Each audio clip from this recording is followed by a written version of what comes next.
Good evening. So it's been a couple days since I've done a art video or an analysis video, some rough waters. So I'm slowly gluing my celestial kayak together and figuring it out. So I did get the new lens I was speaking about. It's a, believe you pronounce it Meke, M-E-K-E. It's a 50 millimeter, 1.8 aperture, and yeah, I think it's looking pretty good. So I'm gonna show you tonight an original sculpture that was done this year, and here it is. So this cam is set up in outer space, somewhere in the quadrant of Aurelius 54 dash, I believe it's 56C. Okay, so this sculpture is 26 inches tall and about 12 inches wide by 12 inches deep.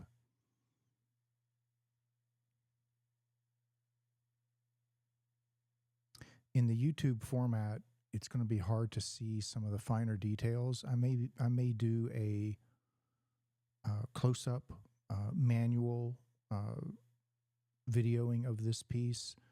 I haven't done that yet, so I'm not really sure how I'm going to set that all up, because that would mean me sitting here and moving the camera up and down and around live.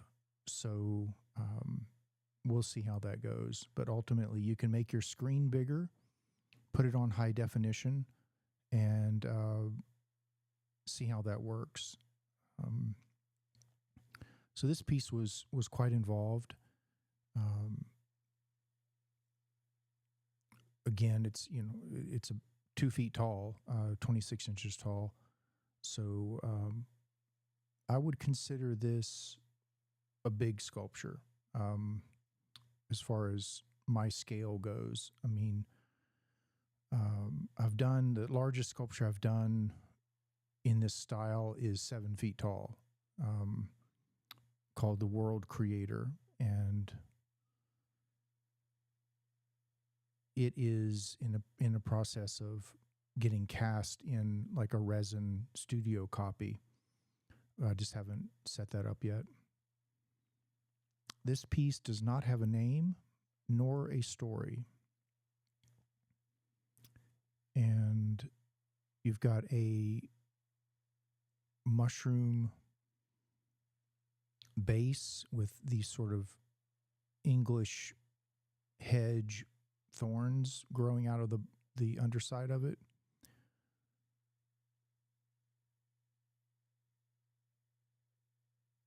And then the spheres that this winged creature is resting upon.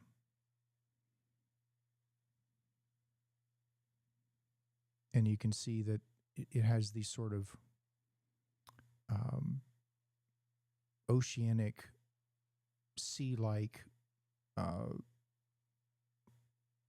tentacles that drape over the spheres. And there is another creature riding on the back of it with these two horns. Now, this piece is, I'm going back and recalling a bit here and looking at it. And also thinking about how I'm going to mold this up. It's going to be a challenge. I've done more complex pieces, so it will need to come apart. So I'll most likely separate the spheres from the mushroom, and then the end of the tail will come off. Maybe the wings, and then that that eye sort of orb looking thing, which is is part of the body of the being that's standing on top of this sort of tribal organism. And so the horns will be cast separate. Right now they're simply sitting down inside the head of the owl-like totem. So this piece will be meticulously taken apart into about 1, 2, 3, 4, 5, 6, 7, about eight separate molds for this piece.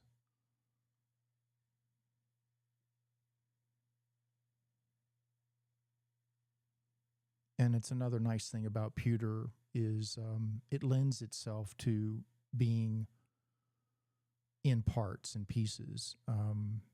It's very malleable and user-friendly as far as putting things back together. You just have to be really careful with how hot you make the joints so that other parts don't collapse.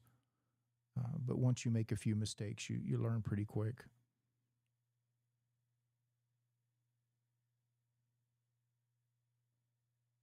This piece is made of 2 different kinds of wax, the brown microcrystalline wax that I've spoken about before, and then the red foundry wax, which is often a classification of jeweler's wax.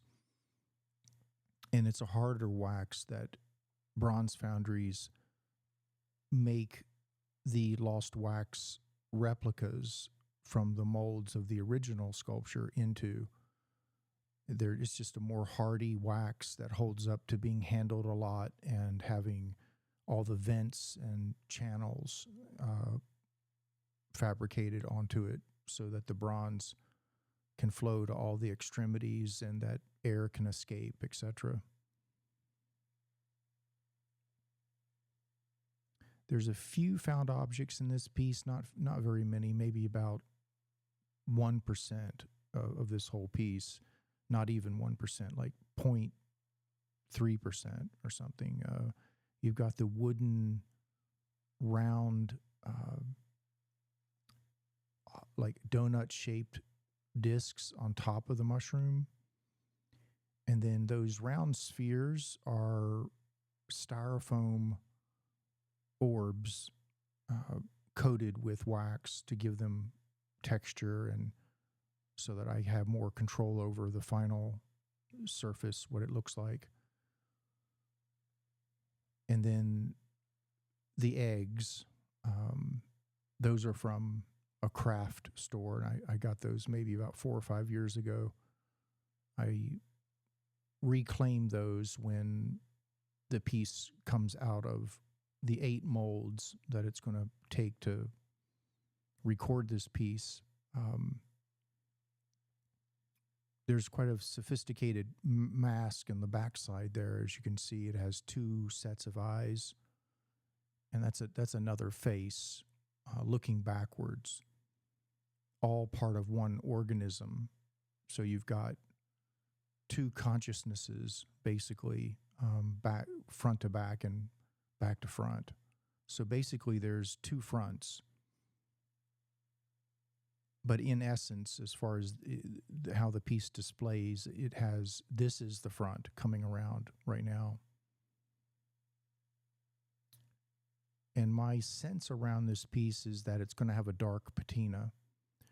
I think a darker patina will bring out the contrast and all the detail. And a lighter patina would hide quite a bit in being just a kind of a wash over the whole piece.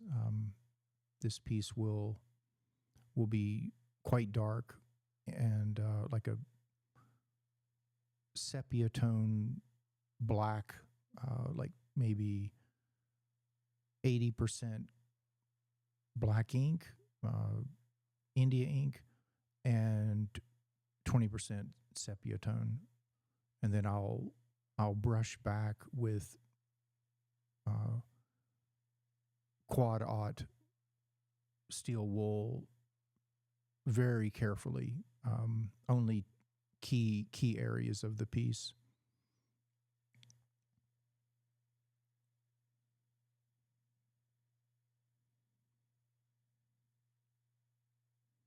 It's May 16th, so we've got January, February, March, April, May. This actually, I may have made this in the winter of 25. Curiously enough, I am starting to have some flashbacks that this piece might be older than this year.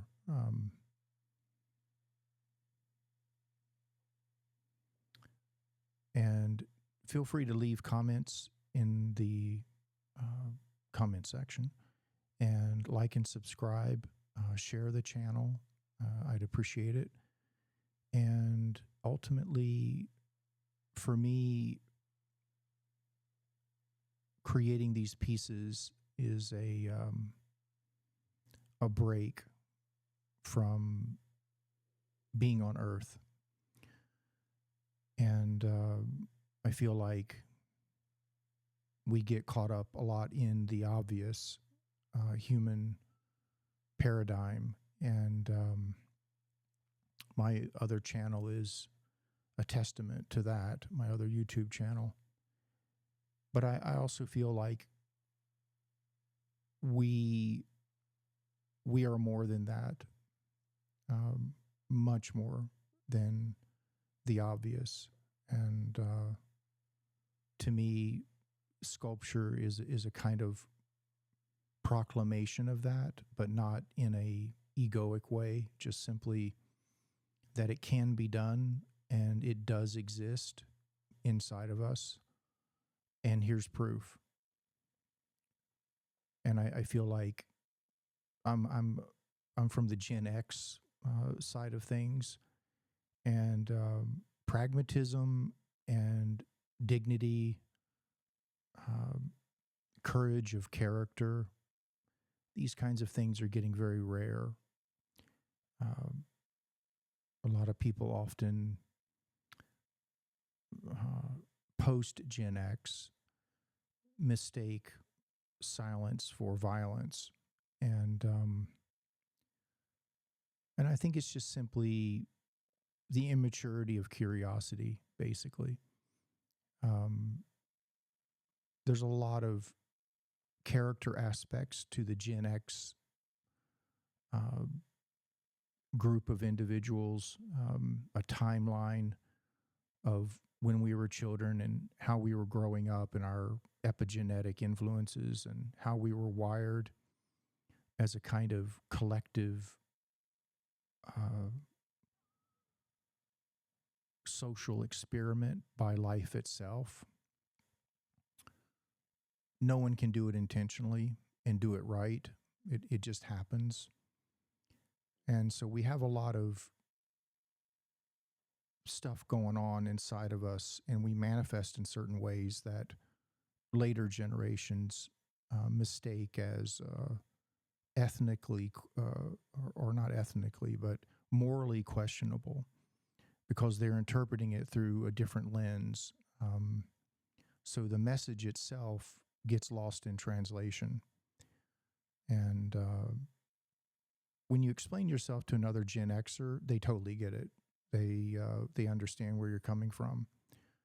And if they don't understand, they'll ask. But post-Gen X, there's a lot of, let's just call it,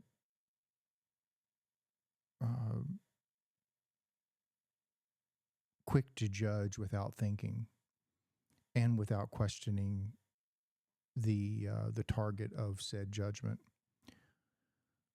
So back to basics. Ultimately, like I said, we get caught up in a lot of human drama, and And again, in the silence, we're much more.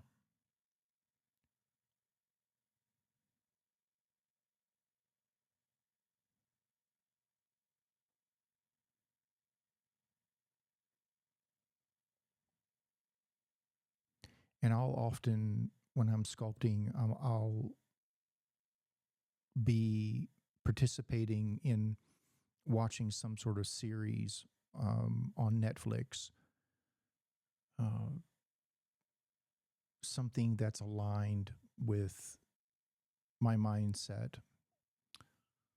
Uh, Maybe like a science fiction, like I did a one sculpture while watching an entire series of Star Trek with Picard. Um, so it's almost a kind of a stream of consciousness thing where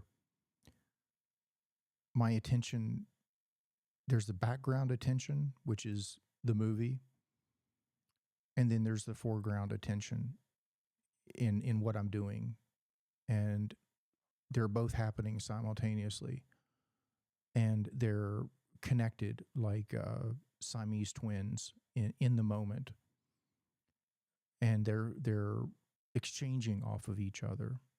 Not that I'm doing Star Trek Enterprise inspired artworks, but simply that there's a vibe there. That's what I'm looking for. There's a certain um, zonal vibe that Star Trek gives, so I can sort of float around in that vibe while focusing and making decisions um, on aesthetic things and create. And this piece started to do some weird things because it has cantilevered parts, and they start to move uh, if the room gets warm, etc. A lot of times I need to build like a special in other locations where I've had my studio. I've built a room with an AC unit, uh, especially for keeping the waxes in. In this piece, I went back last week and rebuilt the backside of the main face that's coming around right now. You can see that I'll tell you about it when comes back around here. So he's got these sort of ears, sort of teddy bear ears, and they started to collapse, not like dramatically, but enough that it was dramatic in slow motion. So the backside of these ears have these red wax um, cascades coming down off of them, not the long vertical, but up above. You can see them that they're sort of right in behind the ears. There's all that red wax. That is buttresses, or those are buttresses. And you can see it better right now to the right side.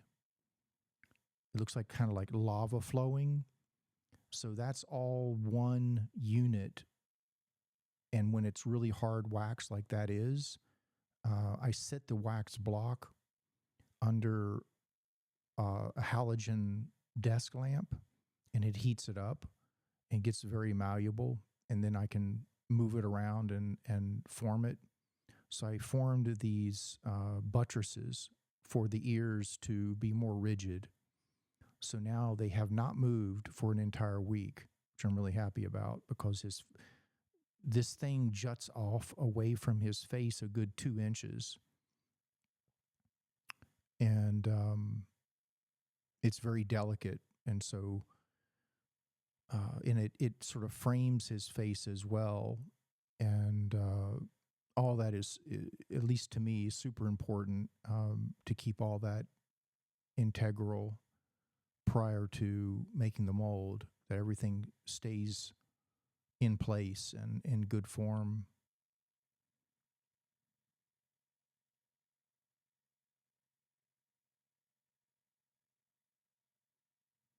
I think the camera lens is looking good.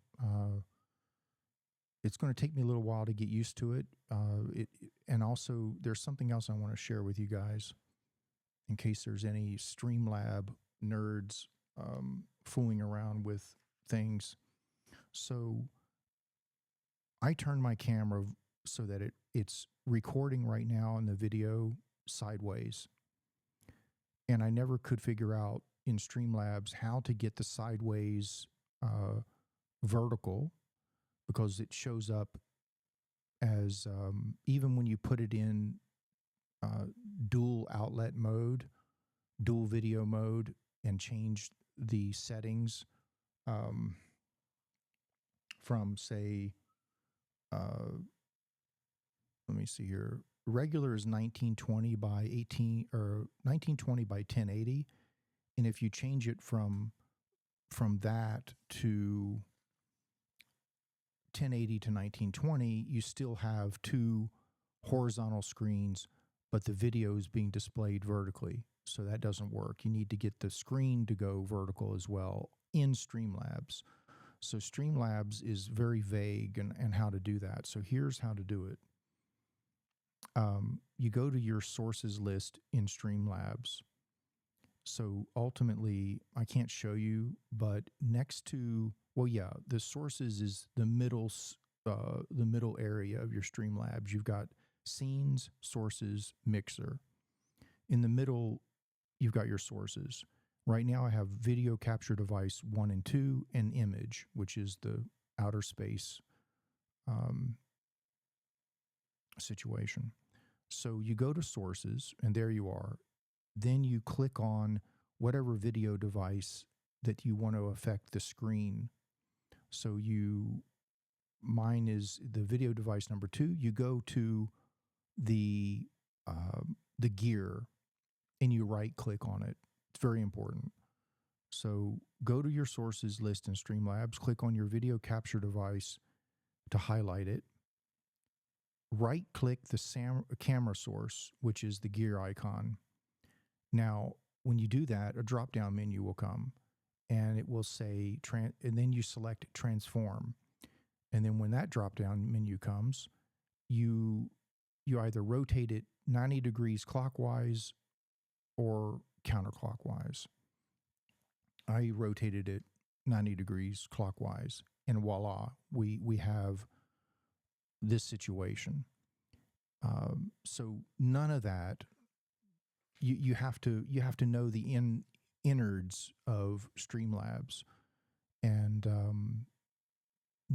Streamlabs is not an intuitive system by any stretch of the imagination. So if there's any AI application I would love, is a live AI assisted Streamlabs lab where I could just talk and say, hey, flip that screen, zoom in, freeze, go left, right, quarter inch, 1 inch. It's coming, I'm sure, but for now, it's I have to use actual intelligence to figure this out. So again, I'm very happy with the lens for now. There's still kind of a little bit of a focal thing going on where I'm about 5%, maybe 10% away from getting the focus that I want for these pieces.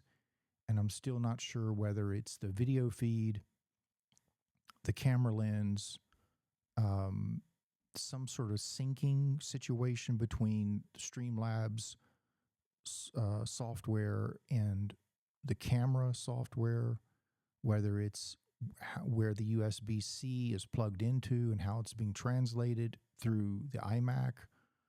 I hope it's not all the above, but if anyone out there has any ideas, let me know. This piece, I would say, is in 95% focus. There's still a little bit of you can see around the red, not the red, but the round spheres that look like eyes, there's a little bit of bokeh, and I don't want bokeh on these sculptures. There's bokeh behind me. That's enough.